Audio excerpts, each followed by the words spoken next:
Imagine running a factory, opening a hotel, or scaling a business and being told you can't find people to run it at any price. Now, this isn't a hypothetical anymore because right now, across industries, talent isn't just getting harder to find, it's disappearing. And in some cases, it's not because of a lack of jobs, it's because people are choosing to leave them. Hello, everyone. I'm Jerome Ryan, joined by Mike Janko, and this is Impact Analysis. But first, big news. This video is being sponsored. As you know, this channel focuses on major events and crises, what they mean for your business and operations, and the practical step you can take right now to reduce the impact, stay ahead, and even turn challenges into competitive advantages. But what if you had a clear roadmap for building a strong program, creating an effective team, and managing the risks your organizations may face, all while helping your business perform at a higher level? Well, we have something special to share on the channel today. At the end of this video, you'll hear directly from Mike about why he wrote his Amazon #1 best-selling book, Operational Excellence, and how you too can apply the lessons he's learned from building, leading, and managing programs for global organizations over the past 3 decades. With that, I turn it over to you, Mike.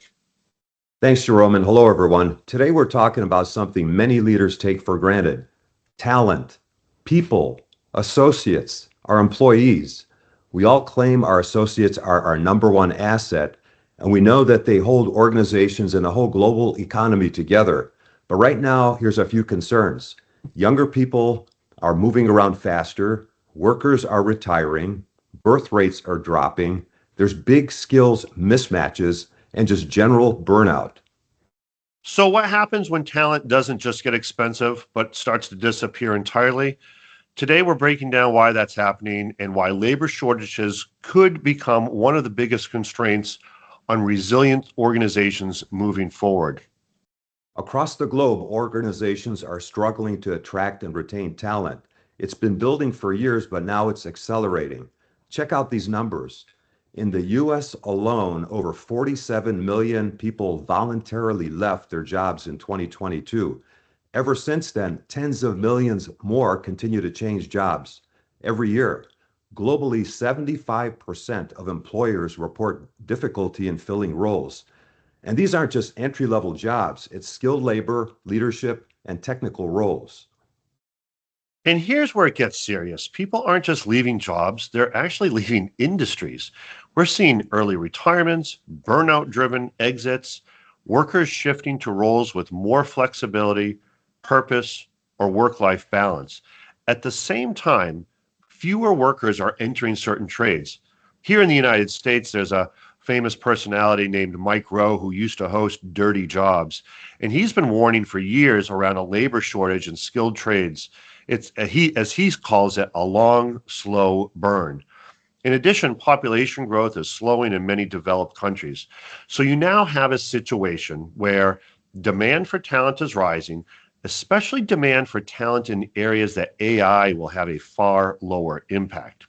Supply is shrinking, and organizations are competing harder than ever. That's not just an HR issue, that's an operational risk. So who's affected? This isn't just a hiring challenge. There's limited talent and it's spreading everywhere. Check out some of these numbers, Jerome. Replacing an employee can cost up to 200% of their annual salary. Companies with high turnover see up to 30% lower productivity. Unhappy people are costing the global economy trillions of dollars annually. There's less interest, absenteeism, poor mental health, no innovation, stress, and anger. And that hits businesses fast. Manufacturers, healthcare systems, hospitality, logistics, you name it. If your operations depend on skilled labor, and let's face it, they all do, you're exposed. And here's the bigger issue. When talent becomes unstable, projects slow down, quality declines, safety risks increase, and ultimately customers experience suffers. This is how a workforce issue becomes a business performance issue. So Let's talk a little bit about some of the cascading effects here. The first effect is staffing gaps.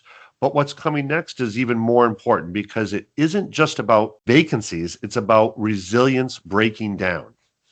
You're right, Jerome. We're already seeing how U.S. organizations are reacting. They're asking, should we automate more? Should we outsource? Should we redesign roles entirely? Japan's extending retirement ages and pushing automation. China is focused on vocational training and incentives for their people. Other countries are adding family support policies and reskilling programs. And here's another layer: personal resilience. Employees today are facing higher stress, burnout, constant change. And I'll throw some more statistics at you, Mike. Studies are now showing over 60% of employees report burnout symptoms. That's amazing. Employees who feel supported, though, and have a well-being that's three times more likely, and that translates into their willingness to stay in their role. And Jerome, we recently discussed highly protected risks. Now we're talking about highly resilient organizations from a talent standpoint. And if you can do that, that's your competitive advantage. Strong leadership is what we need. A clear purpose, your why, your North Star, your direction, investment in people development, a culture that supports well-being. Organizations that do this well see 40% lower turnover. They have higher engagement, higher productivity. You need to shift from constant hiring cycles to retaining and growing your workforce. And we're starting to hit a bigger question now, Mike. What organizations will still be able to attract and keep talent 5 years from now? Because that answer determines who grows, who struggles, and again, who falls behind. Mike, why don't we talk a little bit about the takeaways? As you said, Jerome, here's the bottom line. Talent isn't just an HR function anymore. It's a real-time indicator of organizational resilience. Right now, it's flashing warning signals. From manufacturing to corporate offices to service industries, the message is the same. Workforce expectations are changing faster than many organizations can adapt. So what can you do? Invest in your people, build strong cultures, train managers to lead people.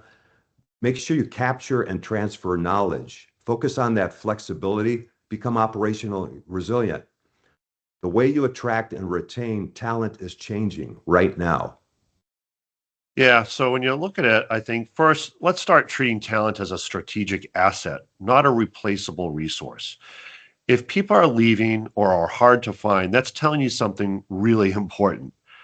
Second, build resilience into your workforce. Develop leadership at all levels, invest in training and upskilling, create clear career paths, and support employee well-being. And third, focus on retention as much as recruitment because it's cheaper, it's more stable, and it builds long-term strength. And finally, don't assume the workforce will always be there, because in some places right now it isn't. That's why understanding these signals early is critical so you can make better business decisions. Stay tuned for my message on how you can learn from my journey, engage resilient teams, and build excellence in operational resilience across your organization. Please share our story with friends and colleagues, subscribe, and like our Impact Analysis channel. It's always great joining you, Jerome, and sharing our message to benefit our audience. Until next time, thanks everyone for joining Impact Analysis, where we strongly believe you can manage risk now or its consequences later.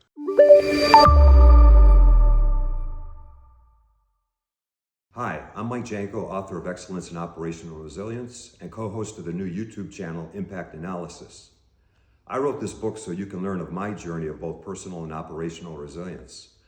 During my career as Goodyear's Director of Global Business Continuity and various leadership roles at both Nestle and Stouffer Hotels, we successfully managed through nearly 4,000 significant events and crises throughout the US, Latin America, Europe, Middle East, Africa, and Asia Pacific. A key takeaway during all those events was our teams performed the best when they were led by resilient leaders. My personal resilience is based on being an athlete, martial artist, and setting 2 world sit-up records. And a resilient leader does not allow themselves or their teams to fail. Operational resilience is not just about responding to crises. It's about leading teams to adapt, adjust, learn, and succeed through all types of events.